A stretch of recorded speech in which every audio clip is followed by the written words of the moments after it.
करा जाए। हाँ आउ जो 1893 मसीहा सेप्टेम्बर 11 तारीख होता चिकागो रे धर्म महासभा होता से दिन को विश्व भ्रातृत्व दिवस रूपे पालन करा जाए।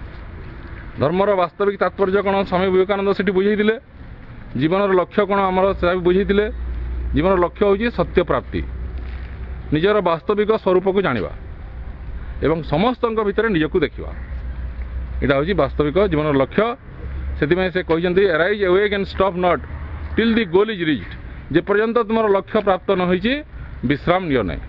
यहाँ हूँ जीवन एकमात्र लक्ष्य समस्त लक्ष्य आम जिते पैसा उपार्जन कले भी जिते बड़ चाकरी कले भी जदि लक्ष्य जदि पूरण है ना ताला आमर जीवन असंपूर्ण रहा।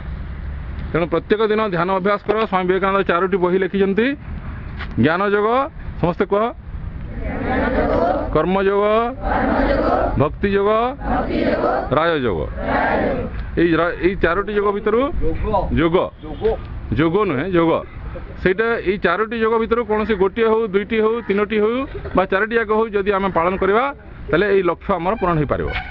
हाँ समस्ते एका सागर समस्ते एका सागर कह टे भारत माता की भारत माता की भारत माता की स्वामी विवेकानंद की स्वामी विवेकानंद की स्वामी विवेकानंद की वंदे वंदे वंदे